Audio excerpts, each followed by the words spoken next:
আগামী রবিবার কি নৃসিংহ চতুর্দশী ব্রত। প্রহ্লাদ মহারাজ পূর্বজন্মে কি ছিলেন? তার আচার আচরণ কি ছিল?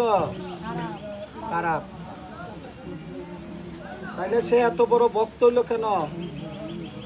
স্ত্রীর সাথে ঝগড়া করছিল, কইরা সারাদিন উপবাস ছিল, আর গাছে বৈশা রাত্রি যাপন করছিল। আর সেদিন ছিল নৃসিংহদেবের আবির্ভাব তিথি। আর অজানা সত্ত্বে ঝগড়া কইরা উপবাস থাকার ফলে, রাত্রি জাগরণ করার ফলে পরবর্তী জন্ম সে নৃসিংহদেবের ভক্ত প্রহ্লাদ হয়ে জন্ম। তাহলে যারা জেনে উপবাস করে তাদের ফল কি হবে? অপরিমেয়, অসীম, অগণিত, তার কোনো গণনা নাই নাকি? তাই সত্যযুগের প্রারম্ভে নৃসিংহদেব কত নম্বর অবতার? নৃসিংহদেব কত নম্বর অবতার? পটপট করে কইবা। হ্যাঁ, কোন মৎস্যকুর্ম নৃসিংহ নম্বর অবতার। সেইটি বলতেইব, উত্তর বলতেইব প্রশ্ন। ওই জন্য ভালো সাধু সঙ্গ করতে হইব, লাফালাফি করলে হইব।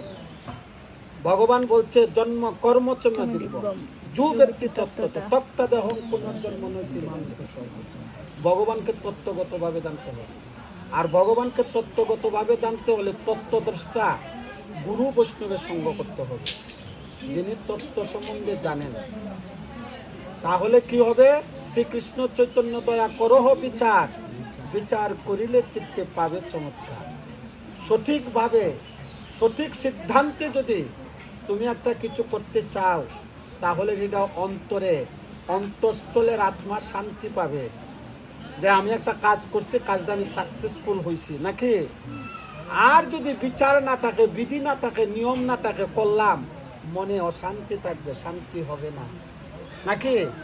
সেই পুণ্যকর্ম ক্রিয়া করবে না, কৃষ্ণ প্রেম ভক্তি জাগরিত হবে না। তাহলে বিচার করতে হবে।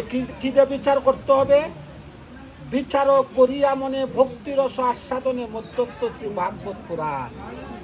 ভাগবত পুরাণে আমাদের যে সিদ্ধান্ত দিয়েছে, মহাজনগত পন্থা, মহাজনগণ, বৈষ্ণব আচার্যগণ যে সিদ্ধান্ত দিয়েছে, সেই সিদ্ধান্তটাই হচ্ছে আমার জীবনের পরম লক্ষ্য বস্তু নাকি। আর এই মহাজনগত পন্থা সিদ্ধান্ত যদি আমি গ্রহণ করি, তাহলে আমি সমস্ত কাজে সাকসেসফুল হয়ে যাব।